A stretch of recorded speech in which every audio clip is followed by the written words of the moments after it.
En un video muy popular que hice hace unos años con relación a los reportajes sesgados de la prensa internacional sobre la disputa de migración existente entre Haití y la República Dominicana, proveí mi perspectiva humanista y denuncié el interés de los medios de comunicación internacionales de satanizar a los dominicanos.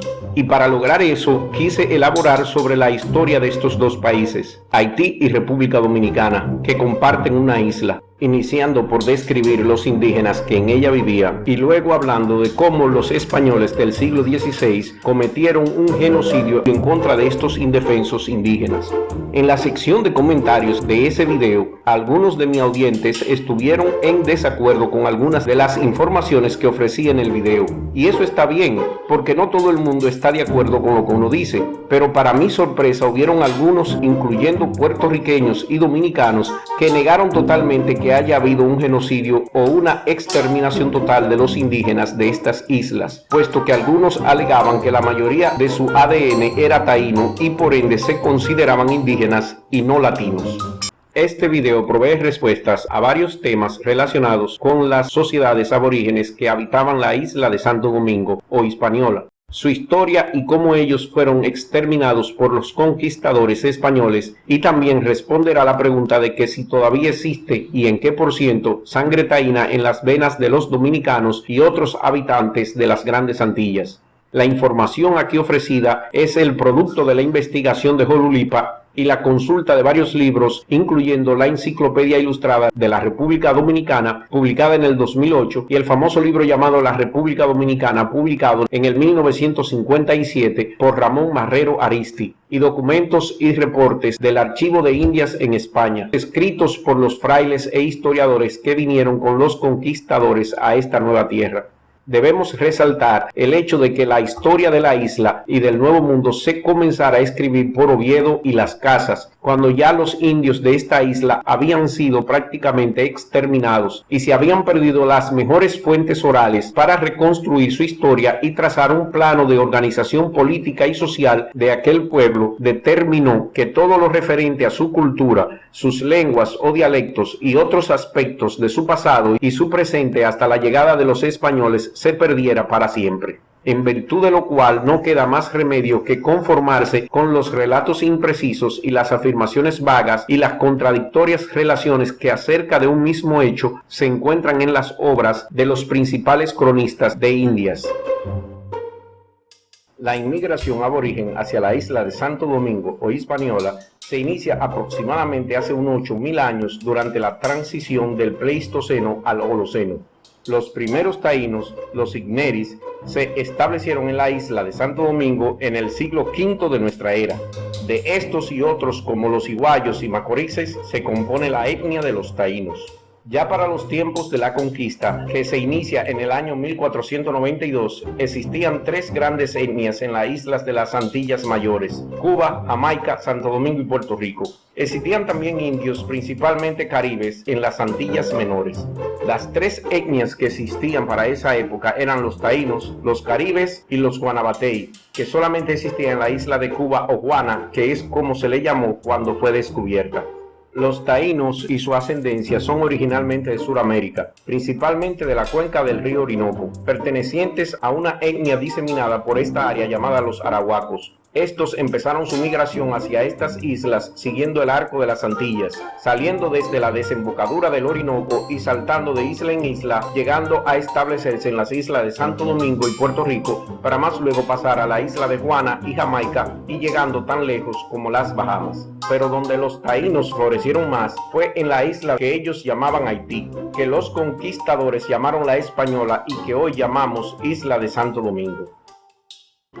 A la llegada de los españoles a la isla de Haití, esta estaba habitada por un pueblo que practicaba un comunismo agrario, adoraba el fuego, el sol y la luna, y rendía cultos a semíes de piedra tallados por sus propias manos. El semí representaba a los dioses menores a los que consultaban los caciques acerca del resultado de la guerra, de los comestibles y de la salud. En algunas regiones también rendían culto a determinadas montañas. La nación aborigen no estaba bajo el mando de un solo gobierno.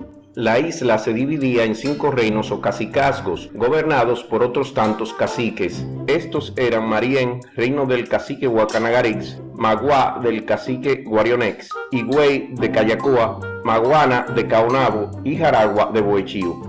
La división de estos cacicazgos en parte estaba determinada por las condiciones geográficas de las regiones donde estos habitaban, y los mismos estaban subdivididos en nitaínos, que podían catalogarse como cacicazgos menores o provincias. Existían otros tipos de caciques importantes que no estaban atados a estas divisiones. Esos caciques de primer rango, como lo fueron Guatiguaná, Mayobanex y Atuey, quien era considerado como un cacique de gran sabiduría y tenido como el filósofo de esta isla, y quien más luego se mudó a Cuba y peleó en contra de los invasores españoles. Los taínos eran un pueblo pacífico y esencialmente agrícola. Sembraban la yuca, el tabaco, la mandioca, el maíz, la batata o el boniato, que consumían sazonándola con ají, y la yuca, de la cual elaboraban el pan casabe o casabí. También cultivaban diversos tipos de legumbres. En torno a la pesca, los taínos utilizaban canoas hechas de una sola pieza del tronco de un árbol para pescar iguanas, manatís y peces. La caza les facilitaba la obtención de aves, abundando en esta época las palomas, tórtolas y otros tipos de aves. La producción y el intercambio que sostenían los taínos se basaba en la igualdad, ya que no conocían los términos mío y tuyo, al menos que se refirieran a los objetos personales. Los taínos distribuían en partes equitativas lo que obtenían de la tierra o del mar. En cuanto a su organización social, ésta se basaba en la inexistencia de clases sociales, sino que la misma tenía estamentos. Encontrados en primer lugar los grandes caciques, seguido de los nitaínos o caciques secundarios, señores de parcialidades menores, dentro de los cuales los hechiceros, llamados veiques, mantenían igual o parecido rango que aquellos, y los naborias, que constituían la gran masa del agrupamiento tribal. Los taínos carecían de escritura y tuvieron por costumbre dejar la herencia y sucesión en una organización matrilineal. No obstante, debe significarse que no existieron clases sociales, porque los grandes caciques no explotaron el trabajo de los demás, en vista de que su función era, entre otras cosas, dirigir las actividades del grupo tribal. Estos indígenas estaban la mayor parte del tiempo desnudos, siendo las mujeres adultas que usaban una pequeña falda llamada enagua y las casadas que usaban una falda un poco más larga. El castigo social más grande que tenían era la expulsión del clan, pero nunca la muerte. Los taínos realizaban cierta cantidad de comercio entre cacicazgos e inclusive con otras islas del Caribe. Tenían rituales que llamaban rito de la cojoba, donde se consumía drogas alucinógenas para comunicarse con los dioses, y también celebraban areitos, fiestas en las que se bailaban cantos legendarios en honor del poderío de los emíes. El areito era una de sus principales formas de obtener entretenimiento. En ellos, que llegaron a ser ceremonias muy fastuosas y largas, los indígenas bailaban y se embriagaban con diversos brebajes. Sus instrumentos musicales eran solamente de percusión, elaborados de madera fuerte y hueca, y uno que otro tambor. La otra forma de entretenimiento era el juego de la pelota, que se jugaba en la plaza central de las aldeas, que se llamaba batey. Para finalizar con esta etnia tan fascinante, es interesante resaltar que los taínos eran aborígenes muy hermosos. El mismo Colón, cuando los vio por primera vez, expresó que estos eran de la raza más bella que había conocido. Tenían el pelo largo, negro y lacio, y la piel muy suave, sin pelos faciales o en el cuerpo. Esta fue el tipo de vida y visiones antes de que la isla fuera ocupada, asolada y transformada por la ambición y la capacidad europea, pues en España existía un navegante llamado Cristóbal Colón que convenció a la reina Isabel de España de financiarle un viaje en búsqueda de especias hacia la India a través de una ruta más corta. Resulta que Colón estaba convencido de que la Tierra era una esfera y por ende, si viajaba hacia el oeste, podía llegar más fácilmente a la India, sin tener que bordear a África. Lo que él no sabía era que en su camino se interponía una masa gigantesca, el continente americano. La reina entonces estuvo de acuerdo con esto y le proveyó 3 naves tripuladas por unos 100 marineros, muchos de ellos criminales que se le conmutaron sus penas si aceptaban ser parte del viaje. Es así entonces que el 12 de octubre de 1492, 33 días después de haber salido Cristóbal Colón de Gomera, llegó a una isla que los indígenas llamaban Guanabaní y que bautizó con el nombre de San Salvador, al considerar que había llegado al mar de las Indias Orientales en la creencia de que se encontraba cerca de Catay, que es como se llamaba China en ese tiempo, y Zipango, como se le llamaba al Japón. Más luego salieron de esta isla y llegaron a la isla de la Española en diciembre, que es cuando el clima resulta más benigno en las tierras de la costa. Colón llega al noreste de la isla en el cacicazgo de Marién y de inmediato se puso en contacto con los aborígenes que vivían en esta zona. La conquista la inicia Colón con el primero de los jefes que se encontró, Guacanagarix, que era el cacique del Marién. Este cacique y su cacicazgo presentaban problemas con los demás cacicazgos de la isla y esto ayudó a los objetivos de Colón, puesto que su expedición era pequeña y no tenía hombres en armas para conquistar por la fuerza a los indios, lo que le llevó a decidirse por las relaciones cordiales y comerciales con estos indígenas. Por tal razón les convenía a ambos una alianza, pero esta alianza fue de mejor beneficio para Colón, pues a través de ella consiguió toda la información que necesitaba para más luego apoderarse de toda la isla. Si existió una cualidad que estos españoles medievales e incultos podían destacar de estos indígenas, era su hospitalidad, y esta hospitalidad la recibieron de Guacanagarix. Hay una anécdota que dice que cuando se vieron por primera vez, el cacique recibió a Colón vistiendo una diadema de oro sobre su cabeza, pero como todo marinero de ese tiempo, y más aún uno avaro e inculto, la visión del oro llenó de codicia los ojos de estos conquistadores y Colón logró intercambiarle la diadema de oro por una capa roja, color muy apreciado por los indígenas. La facilidad con la que un nativo se doblega y prefiere lo extranjero a cambio de cosas más valiosas locales, hasta el día de hoy es llamado por los dominicanos que viven en esta isla el complejo de Guacanagarix, la debilidad de preferir lo de afuera en vez de lo autóctono. Esta hospitalidad e inocencia de estos indígenas llevó a Colón a cambiar de planes. Ahora su interés no eran las especies, sino el codiciado oro, y Guacanagarix dentro de su benevolencia les dio un lugar donde construir un fuerte que se hizo con los maderos de una de las naves que había encallado. Y entonces Colón partió de nuevo hacia España con las buenas nuevas, esta vez no a decir a la reina que había riqueza en especias, sino que había riquezas en oro. Pero antes de irse dejó cuidando el fuerte a 39 marineros. El prospecto de engañar a estos indígenas inocentes y cambiarle su oro por porquerías, y cuando esto no funcionara quitárselo por la fuerza, fue el punto de venta principal de Colón para la reina, para que ésta aprobara una segunda expedición. Proyecto que fue inmediatamente comprado, y antes de culminar un año de su regreso, Colón volvió a la isla de Santo Domingo con una expedición apropiada para tener éxito en lo que se proponía hacer. Esta vez vinieron 17 naves, 1.300 hombres, muchos de ellos voluntarios que venían con la idea de hacerse ricos en las nuevas tierras, todos ellos bien armados.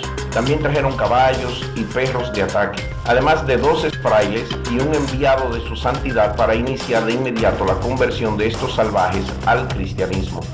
Lo que estos conquistadores no trajeron fue una sola mujer. ¿Y se imagina usted qué tenían en mente estos bárbaros con las hermosas aborígenes que vivían por estas nuevas tierras?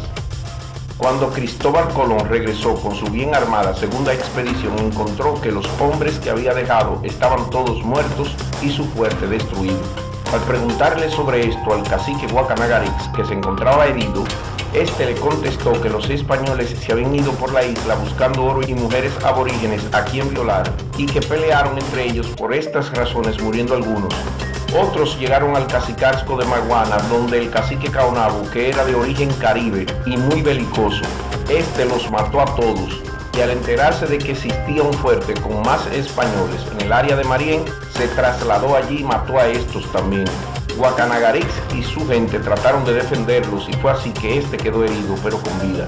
Para resarcir a Colón por lo ocurrido, Guacanagarix le dio oro y piedras preciosas a Colón, y Colón como contraparte le entregó espejos, vidrios, algunas tijeras y alfileres, todo por un valor de algunos 4 reales. Más luego entonces Colón se mudó hacia el este, al cacicazgo de Maguana, y allí fundó la primera ciudad del Nuevo Mundo, llamada La Isabela. Distribuyó tierra entre sus hombres para que la cultivaran y empezó a hacer algunos edificios. Pero ninguno de esos hombres quería establecerse en esta tierra. Lo que ellos querían era oro y las hermosas y desnudas aborígenes que les prometieron para que se decidieran a venir. Y así nació entonces el quehacer de intercambiar oro de los indios por chucherías de los españoles. Pero cuando el oro de los indígenas de esa área se acabó, entonces los españoles se mudaron a otras regiones, llegando al Valle del Cibao. Aquí encontraron el codiciado oro que tanto buscaban. No solamente le quitaron todo el oro que tenían los indígenas, sino que también crearon minas, y ahí inicia el sufrimiento de los aborígenes de esta isla.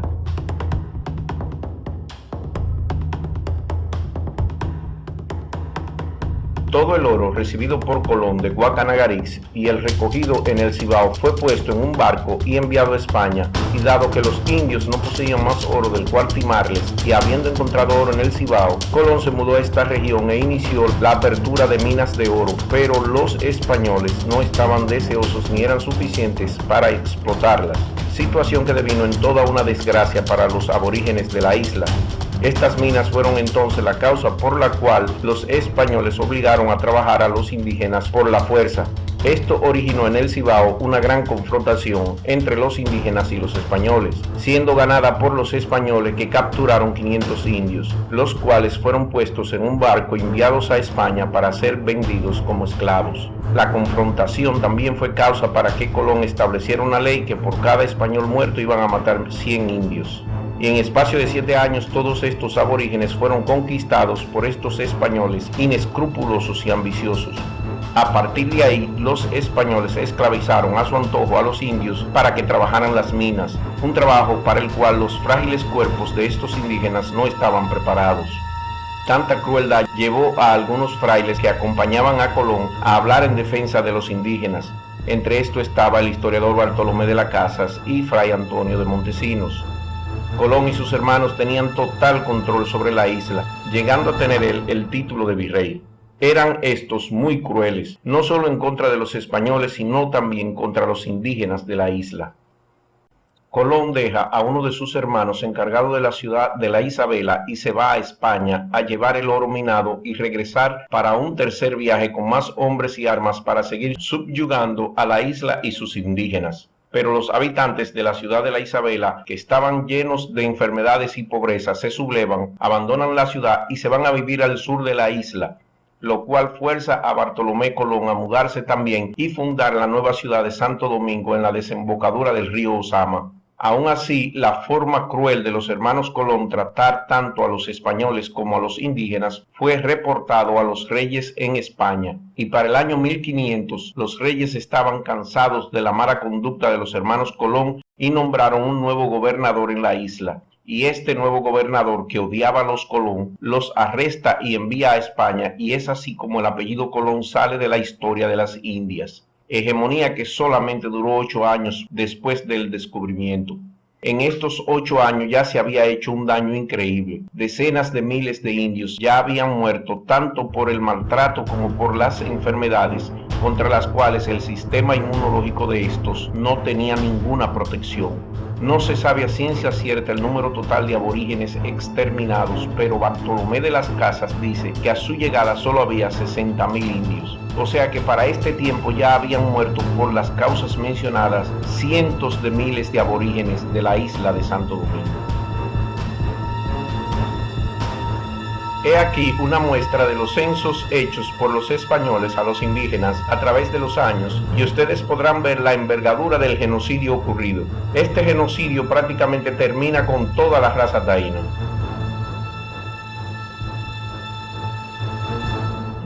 Pero si ustedes recuerdan, habíamos dicho que los españoles no habían traído mujeres en los primeros 10 años de la conquista. ¿Qué ocurrió con todas esas indígenas que se unieron con los españoles y los hijos productos de esas uniones? Bueno, a los descendientes de estas uniones se le llaman mestizos, porque tenían mitad de sangre taína y mitad de sangre española.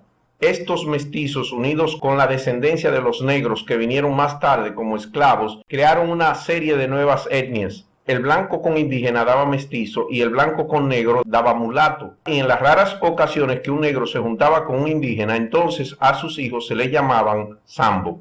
Para el 1514, un censo tomado por los españoles arrojaba la cifra de que un 40% de los hombres españoles se había casado con mujeres indígenas. Y claro, este es el número oficial. El número extraoficial sin duda es mucho más alto.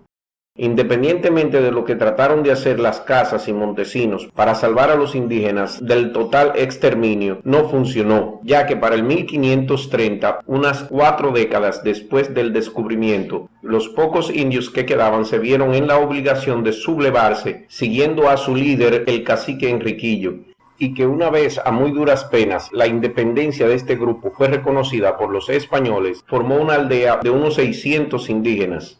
Ese es el último registro de una comunidad netamente taína en la isla. Se dice que para cuando todo esto ocurrió, en la isla solo quedaban unos 5.000 indios, pero 10 años más tarde casi todos habían desaparecido.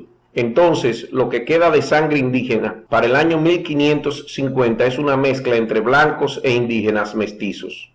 En fin, todos los expertos del tema en consenso concluyen que para el año 1600 ya no existía ningún taíno de sangre pura en las Antillas Mayores. Un estudio genético de envergadura nacional y muy reciente estableció que entre 15 y 18% de los dominicanos tienen marcadores amerindios en su ADN mitocondrial que atestiguan la presencia continua de genes taínos en nuestra sangre.